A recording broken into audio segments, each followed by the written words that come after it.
My friend dumped his shady fiance 3 weeks out from their wedding because he caught her cheating on him. A friend I was living with had been dating this girl for a few years. They seemed suited well for each other but always had reservations about the girl. She came from a conservative family and would hide things from them. She made him pretend in front of her parents that they were both waiting for marriage to get intimate. But she would also lie to them about her finances, living arrangements, friends and what she did. She even told her parents I had posted objectionable content to her Facebook wall when it was in fact her. I also heard a story where, after her ex-boyfriend dumped her, for undisclosed reasons, she degaussed his hard drives and poured 40 liters of half-melted frozen Coke on his bed. Either way, they were getting married. She wanted it in a small church in her hometown despite living halfway across the country. We all made travel arrangements for the wedding and he had a dream honeymoon booked for the week after the wedding. A month before the wedding my friend got a call from one of his fiance's colleagues. He advised him that he thought my friend's fiancé was cheating on him with another colleague. After springing a trap, she got caught 3 weeks out from the wedding fooling around with a guy on a secret camera my friend installed in the living room of their house. The wedding got cancelled. He asked her to leave their house as soon as she could, and I'm told she had to explain to her conservative parents that she was dumped 3 weeks before the wedding because she was sleeping with another man.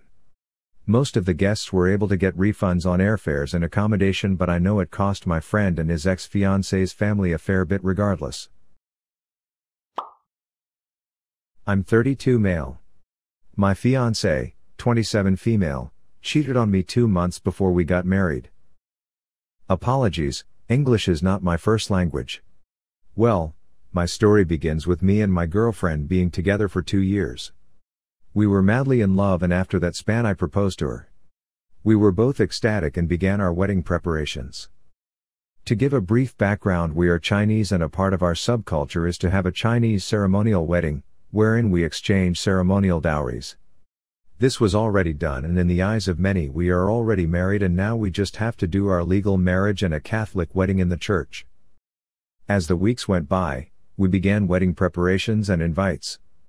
Getting numerous suppliers, meeting our families and organizing our wedding since we had planned for it to be an out-of-town location. This is when we began hanging around a new group of friends. Back then I noticed that she was getting close to this guy but I never thought about it because I was so busy at work, my fiancé doesn't work, and also we are engaged in that I never thought of any malice. I know a lot of guys would it on my girl and had no problem with her always hanging out with him, going out in the gym or whatever. After a few months, it was time for her bachelorette party which was held out of the country. When she got back, she revealed to me that there was some drama at the trip and that she became depressed and sad, because for some reason the wedding was not that exciting anymore, and that we were drifting apart. Admittedly, during the past months because of work I've been really busy, and when I get home I just play a lot of games and don't talk to her that much. She was saying to me that I was not the same and she was sad about our relationship. Because of this, I decided to step up and spend more time with her. After a few weeks, she mentions that for some reason something weird happened between her and the guy I was talking about earlier, and she decided that they can't be friends. I got so weirded out and asked what happened. She dismissed it and said she just got confused and after some pushing she admitted that they kissed and that's it. This is when the gears in my head started grinding. One time we had dinner outside and I went to the bathroom. When I returned I saw her texting, and I had a weird feeling so I grabbed her phone. It was her and him texting that they will always have a soft spot for each other. However, she told him that they can't be friends. It was at this moment that I told her that she has to stay at her place for a few days while I process this new thing. I then called some of my mates and we had a drinking session. So I told them that I think my fiancé is emotionally cheating on me. As the hours went on the guys became drunk and just leaked some info about what they have been hearing. I've pieced the information and yes, it looks like she really did cheat. I then called her bridesmaids and with the context on what they were saying, I surmised that something indeed happened. The news hit me like a truck and I was devastated. I called my fiancé and asked her why should she cheat on me. She basically said she got confused in one drunk night something happened but she stopped it. My friends said it was already a few weeks. I was devastated and my parents found out and of course they told me the wedding should be off. My fiance at the moment still can't grasp her actions and has been relentlessly trying to get to me and say sorry, and that she will devote her life to making it up to me. It's becoming a bit hard now because my family now hates her guts and even our common friends are angry at her. I miss her so much, and our happy memories still make it hard for me to completely leave her. What is your stand on these things? I find it so absurd for someone to cheat few weeks before their wedding. However, it's so hard because no matter how bad it is, you still love the person so much. I'm depressed and never been this sad my entire life. She was my everything and logically speaking I should let go of her. Question on top. Fiancé cheated on me with some douchebag loser 2 months before our wedding, all because of me just being busy and the guy just having the time to spend with her during the day. My wedding was scheduled for November 30th, 2013, called it off November 5th. The last couple of months, I had been feeling like I was in a rut. When I really thought about it, our relationship had turned into two people living with each other, loving each other, but not being in love. Beyond that, there were two big issues between us. 1.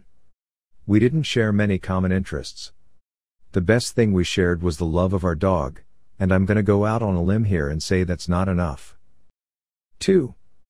More importantly, she wasn't someone I thought I could spend the rest of my life with. She and I got along well, but I just wasn't excited by her emotionally, intellectually, or physically. As for why I was less than a month from a wedding before realizing this stuff, I was in a relationship that was good enough and I didn't have a reason to think about it critically. I feel bad saying that now, but at the moment, it's hard to think critically about a relationship that's going well. It took the impending event of promising my entire life to her for me to realize that it wasn't a healthy relationship, and it wasn't fair to either of us. My family listened to my reasons and said it was better that I ended it now before the messiness of a divorce. They also said they loved me, which was huge because I had a huge amount of fear that everyone I knew, including my family, would judge me harshly. Definitely the best possible response from my family, given the situation. Her family is not a fan of mine. Advice: fiancé cheated, called off the wedding, found God, still trying to figure the rest out. Well, I didn't even know this subreddit existed until I did a Google search. I thought my particular situation was unique until I found this. A little backstory about us: we've known each other for 15 years. We've been through more than most people our age together: his brother's death, my dad's death, quite a few really screwed up childhood things, a year of long distance while I finished nursing school. We were high school sweethearts, broke up senior year, went our separate ways but stayed in touch to an extent. He got married, had a kid, got divorced. I left the state, eventually came back, and nearly 10 years after breaking up, we ended up back together. He has always been my rock, my safe place, the one man I could always trust and never assumed would do something like this to me. He was one of the rare good ones. Or so I thought. We bought a house together last year, got engaged in December, and we've just kind of been living happily ever after since then. I found out almost 2 months ago that he had gotten head and fooled around with another woman, but no actual intimacy, that he had met on an online dating site. She was actually the one that reached out to me after finding his Facebook and realizing he was in a relationship. Upon that discovery, I found out that he was addicted to adult content, had been soliciting pictures and videos from other women online for quite some time and having conversations with these women. I got what I would call a trickle truth from him when I confronted him. I got bits and pieces from him for days, then found more pieces, and there are still some pieces that I don't think I will ever quite know the truth about because he has a handy knack for forgetting everything. Literally, there are messages between him and another woman with photos and he can't even remember her name or even talking to her. This is a normal thing for him apparently. Ever since his brother died, he can't remember squat. I truly believe at this point that if he knew anything else, he would have the respect to tell me. I believe that he truly sees how much he hurt me and the pain he has caused me, and I think at this point he would have the decency to tell me what I need to know if there was more. When I found out, I packed my bags and went out of town to see my family. I wasn't really sure what I was going to do, but I knew I didn't want to be anywhere near him. I was getting small truths from him that continued to just pick at the giant wound I already had, and all of the lyings has been the hardest part of this. The second hardest thing for me to deal with is the fact that he had his hands on another woman. I'm not sure how to get past that. The BJs I can get over. Thank God it wasn't sleeping with her. When I left, he actually went to his parents and told them everything. They are both pastors and counselors, and we have always been very close with each other, so I do think that was a good choice. They have been incredibly supportive of both of us, understanding of whatever decision I make and also guiding him to become the man he needs to be. Since the discovery, he has come up with a pretty great action plan, and he's been sticking to it. I told him I wasn't going to be his babysitter, I wasn't going to tell him what to do, and if he wanted to fix this, it was all up to him. I left our home for a while so that he could do his thing without me breathing down his neck. He sought out counseling for both him and me, started going to a men's support group at our church, found a spouse support group for me, and has fully turned his life over to God. We both grew up very Christian and strong in our faith, so this is big for us, and something we really drifted from along the way. We've been praying together, working on our own individual journey with God, and just growing in our faith. I think that's a big part of why I'm staying honestly. He has also become completely transparent with his phone, email, bank account, and many other things. He asked me to change his passwords to everything and doesn't even want to know them, changed his number, deleted all his old email accounts, social media, etc. He also has turned off the internet on his phone so that he has no access to adult content. I know it won't help forever and eventually he is going to have to be accountable for his own actions without having those restrictions, so I feel like that is more of a band-aid than anything, but it helps me have some peace right now. I called off our wedding around the 30 days mark, after about a week of thinking and deciding what to do. Since he was lying to me even before the time we got engaged, I felt like my ring didn't even symbolize what it was supposed to represent, and planning a wedding while going through recovery for something like this just doesn't seem appealing. Who wants to pick out wedding invitations one day and then go to infidelity counseling the next? I told him that I didn't know if I could marry him at this point, but that if I did, I deserved a do-over. I love my ring, and at first I told him I wanted a new one, but I know that he got me that ring from a place of love, and I've come to my sense about that since. I actually found myself missing it on my finger today. I did tell him that I want a new proposal though, and I don't think that's too much to ask for.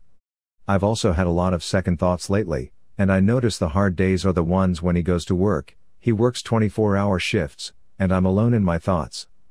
I question if I should stay or if I should go, if calling the wedding off was the best idea, etc. The other night, he lied to me about watching adult content again.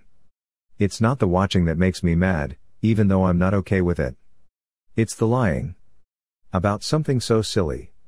My thought process is that if he is going to lie to me about small things, he'll lie to me about big things. I set a boundary with him that if he lies to me again, about anything at all, I am done because I can't put myself through that pain all over again. It's like it opens the pain and the wound up all over again. He is fully understanding of that boundary, and I know that I will be able to stick to it. I know that if he can get through this, I want to marry the man that he becomes. I truly think deep down that he is a wonderful man that made a really, really terrible decision and didn't think about the consequences. I do really see him trying to do everything he can to change who he was. I'm almost to the 60-day point and it's getting a little easier. I don't feel like the emotional roller coaster is as turbulent as it was in the beginning, but I do still have pangs of why would he do this to us and ruin the life that we were going to have from time to time. I've never had a normal life, and this was my chance to have some sense of safety and normalcy, so I'm mostly just angry at him for ruining that and grieving the loss of what we could have had. Being cheated on is a weird place to be. I have never been here before, and I remember always thinking that if I was ever cheated on, I would be gone, done forever, no questions asked. Nobody tells you that it's not always that cut and dry when you're in the middle of it. I should add that he has a daughter that I have been helping raise since she was 2, and while I know she isn't my kid, I love her so much and leaving him would also mean leaving her, and that is tough too. We don't have our own kids yet, but we have built a life together regardless. Has anyone else ever been in this situation? Engaged, called off the wedding indefinitely and gotten to the point of getting married down the road? Has anyone done this with God? I'd love to hear some advice, stories, etc.